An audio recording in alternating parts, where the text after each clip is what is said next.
Well, Razorback fans, John Calipari is making some scenes down there at SEC meetings in Destin, Florida. Had some interesting things to talk about, so let's talk about it here on today's Locked On Razorbacks podcast.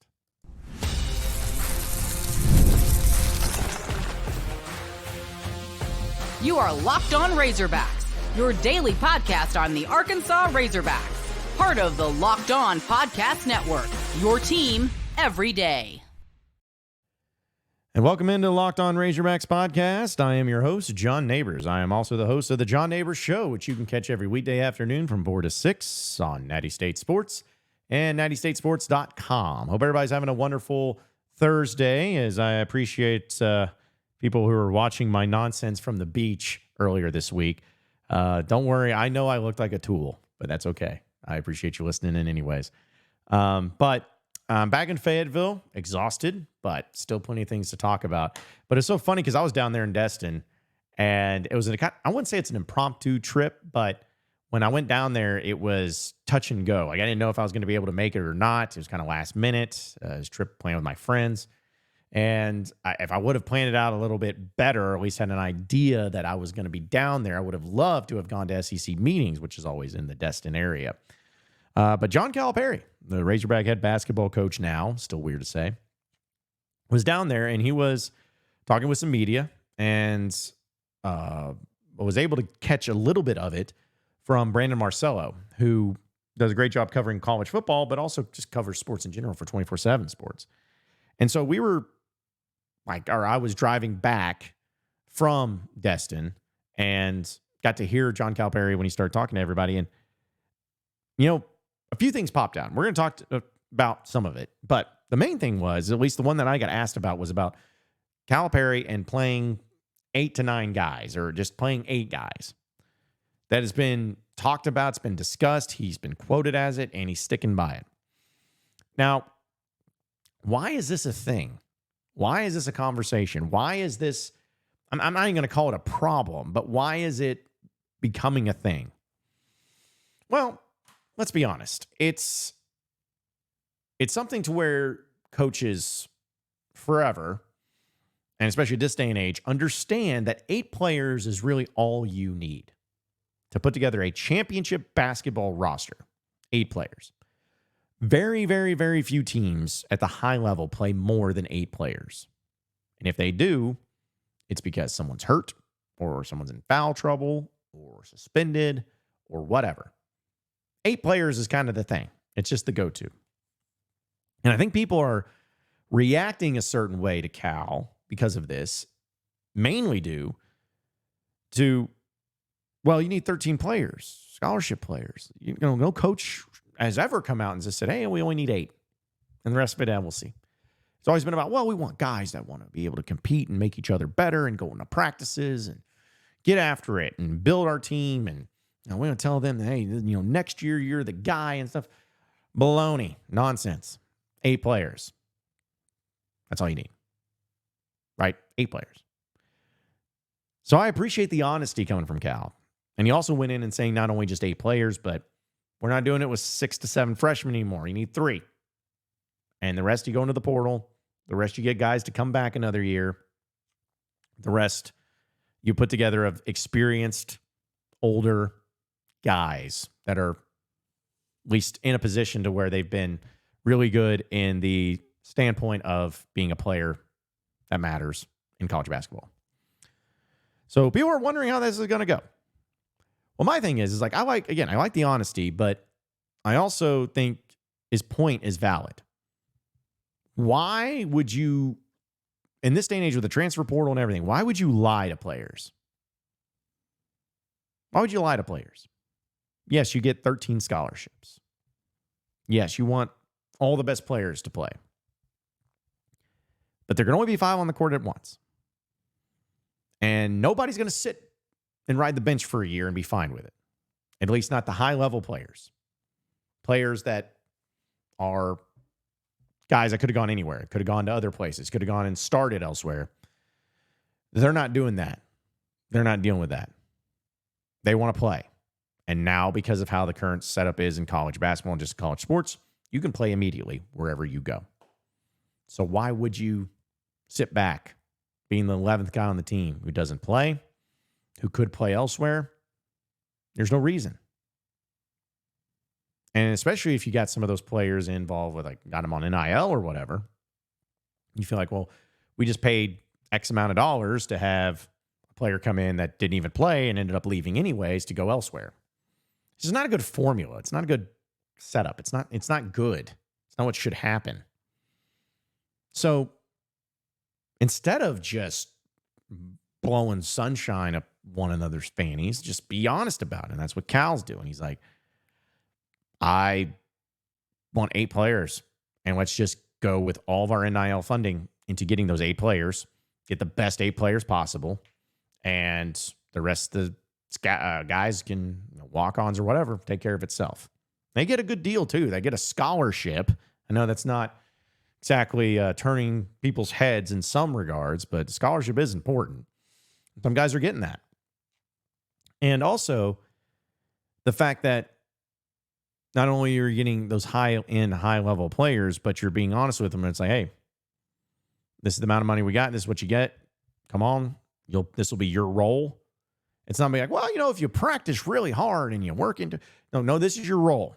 This is what you're going to do. And if you do what we ask, and you develop the way we expect you to, and you stay healthy, then you'll play. Be upfront. Be honest. And I think players are going to appreciate that more. I think they're going to respect it more. And I think it's going to add, like, it's already an exclusive club to be a Razorback basketball player right now for Cal. But it adds almost an extra layer of exclusiveness where it's like getting out there that Arkansas is only going to offer 8 guys or only going to have 8 players on their roster, or 9, however many ends up being, scholarship, high level, whatever it is. That's it. They're selective. This isn't the stuff that's like, oh, we're going to talk to 60 players. Nope. Selective. And if you get a phone call from John Calipari, or if you get a visit or whatever, and they say, hey, we would like you to be a member of the Razorback basketball team, and you can go anywhere in the country, but Arkansas and Calipari offers you that. Yeah, it's going to be great no matter where you go when it comes to your NIL and scholarship, and there's a lot of great programs out there. Some programs even better than Arkansas, but start thinking about it, it's like, man, these guys, these coaches, this program, they don't just offer anybody. Like, they're not just doing it. I'm not a fallback option. Like, I'm one of 8, not one of 13, not a hope, not a like, hey, come on and we'll see. They'll be like, yeah, we love you now until somebody better comes along. Like, no, it's like direct. We want you in or out. You're going to be one of 8, in or out. What do you want? Come on. What's your decision? Puts the pressure on them, makes an exclusive club, and it gives them a little bit extra good vibes, good feelings. So for those of you who are wondering even about, like, well, what if somebody gets hurt? That's what Cal said, and I think it was even the best point that he made in that question, or at least in the, you call it a speech or whatever, his answer. The best thing that he said was like, well, guess what? No matter who you are, no matter how many scholarship players you have, no matter what team it is, if the wrong player gets injured, you're screwed no matter what. Whether you have 8 players that are great, or 8 players that are great, and then 5 that aren't, whatever it is. If the wrong player gets hurt, it does not matter what your bench looks like. You're screwed. And that is such a true, fascinating point, because there's so much, like, it just seems so obvious, but no one says it. But it seems so obvious. It's like, yeah, next year we have these 8 guys, but guess what? If John L. Davis, knock on wood, John L. Davis got injured, was out for the year,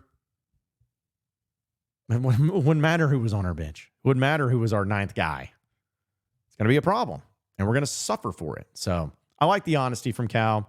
I think I respect it from Cal, and I don't know. I just think that people sometimes make a bigger deal than what it needs to be. But if they get 8, 9 players and all of them are really good, let's have a party. Let's have fun. Let's do it that way, shall we? Folks, the Gametime app, one of the official sponsors here of the Locked On Razorbacks podcast. We know there's a lot of events that are going to be coming up in the sports side of things. Maybe some of you are going to the NBA games. Maybe big Mavericks fans, and you want to see Daniel Gafford, former Razorback down there and see him in the playoffs in the Western Conference Finals, maybe in the finals. It ends up being that. But also summertime. You got concerts, you got comedy shows, you got everything.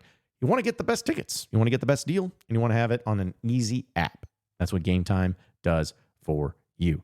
You can be able to save so much money, up to 60% off, when you buy last-minute tickets for sports, concerts, comedy, theater, and everything. They even have flash deals that save even more with exclusive in-app deals on select seats ahead of the games or ahead of the events. And my favorite thing about it's the all-in pricing. You know, we in anything that we get on and we're trying to find something to buy, there's nothing more frustrating than you see a great price and you hit it and then you go through 4 or 5 steps and it comes out being double because of a bunch of fees and whatnot. You ain't doing that and you ain't having that with the Gametime app. You can toggle that feature to where it shows you the total up front. So that no surprise fees at checkout. What you see is the price, guaranteed. And they also, speaking of guarantees, have the lowest price guarantee, where if you find any other place that has cheaper tickets, they will credit you 110% of the difference in those tickets because they're always going to be the lowest price. So download the Gametime app, create an account, and use promo code LOCKEDONCollege for $20 off your first purchase.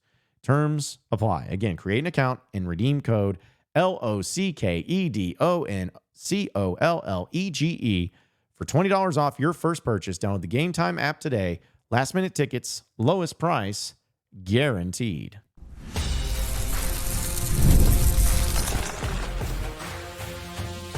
You are Locked On Razorbacks, your daily podcast on the Arkansas Razorbacks, part of the Locked On Podcast Network, your team every day. All right, so moving on into the next segment of the Locked On Razorbacks podcast. How about this? Another player that Arkansas is looking at right now, and a player that just happened to withdraw his name from the NBA draft, is a man named Coleman Hawkins. He's from Illinois. Big-time player, 6'10", 225 pounds, and according to NattyStateSports.com, and our very own Scotty Bordelin, Arkansas, of course, has a few needs, and he's priority number 1. He's actually going to be on an official visit here soon. But he's proven, and he's long, he's athletic, and he had a great season at Illinois. He averaged 12.1 points, 6.1 rebounds, and 2.7 assists, 1.5 steals, and 1.1 blocks per game. Okay? Remember, he's 6'10", 225. He also shot a career best 37% from 3 and nearly 80% from the free throw line. Illinois advanced to the Elite Eight, but he's one of the biggest players that, of course, went to the NBA draft, or at least announced it, and now he's like, nah, I'm going to try my hand in college. So, what happens? What happens? What's going on? What's going to be the deal? Well, I can tell you this. Cal's always going to be interested in great players like Coleman Hawkins. But according to Aaron Torres, and I thought this was a pretty fascinating, funny thing,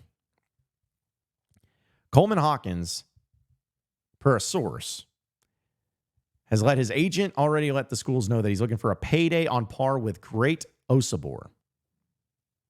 Now, for those of you who are wondering what that means, Great Osabor was one of the big-time transfers that Washington paid $2 million, reportedly, in NIL to get Great Osabor. So if that's true, that's the type of money that you have Coleman Hawkins looking for, that is reportedly what Arkansas is going to have to pay, or at least be on par for. Now, the question is he worth it? If that's true, is he worth $2 million? Is he worth that type of money? Does Arkansas even have that money? Well, let me put it this way, folks. I don't care how much money he makes. I do not care how much money any of these players make. The only thing I care about is, can you play? Are you good? Can you help the team? Are you going to make them better? Are you going to make them step up? Are you a difference maker? Are you going to be the difference in winning or losing a national championship game? Are you that type of player? Is Coleman Hawkins that? I don't know. But I definitely trust Calipari more so than anybody. So if Cal thinks he's worth that much money, then pay him. Pay him. Pay him if he's that player, if he's that guy. And the reason being, and I've said it before, and I'll continue to say it when it comes to NIL. Some of you disagree. That's fine. But it doesn't matter how much money it is. At the end of the day, if Arkansas is winning a national championship and hoisting a trophy, they're cutting down the nets, all of that. Are any of you Razorback fans going to be like, that's great, yeah, that's awesome, I love winning a national championship, but, man, Coleman, that $2 million, man, that was a lot of money. Shouldn't have paid that for that. That was too much money. No, none of you are going to be doing that. In fact, all of you will be doing quite the opposite. You'll be like, give them all raises. Pay them double. Getting as much money as possible to just flood over there. Like, that'll be the approach, as it should be. But I don't care about numbers. I don't care about what what players are making. I don't. I just want my program to compete and have as much money into that as possible, so that way they can get the big-time players. I don't care what the number is. I just care about what it is compared to everybody else. 2 million, 3 million, 5 cents, doesn't matter.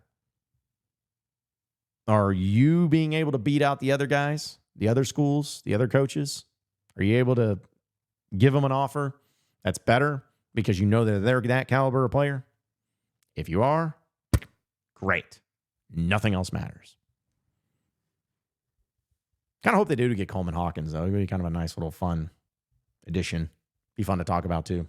So we will talk, though, about another interesting comment that John Calipari made dealing with scheduling this year. Get to that on the other side of the break. Stay with us here on the Locked On Razorbacks podcast.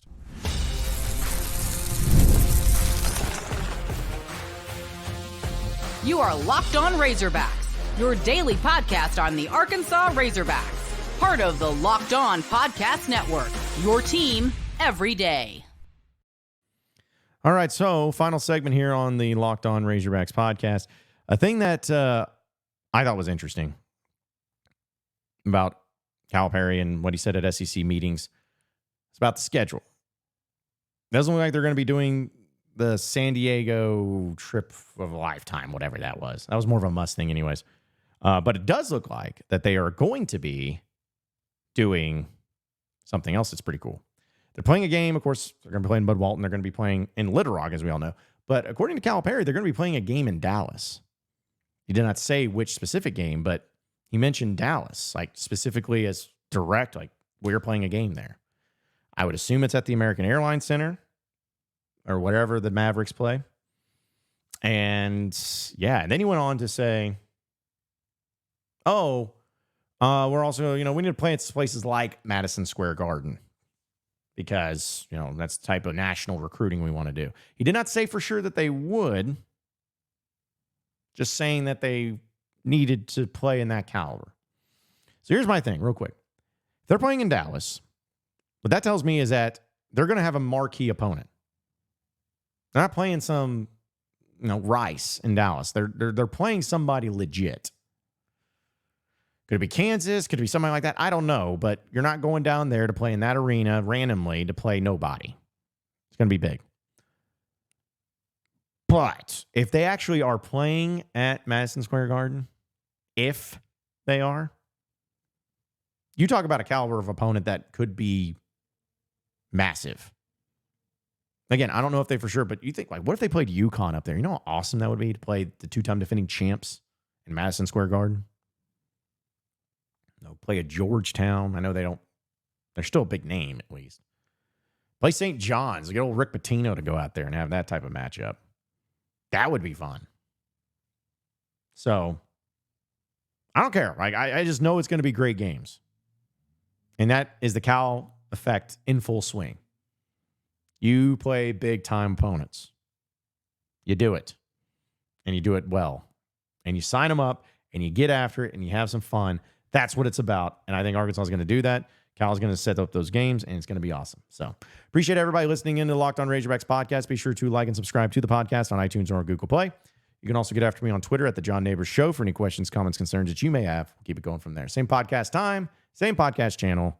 Tomorrow afternoon. Have a great day, everybody. See you then.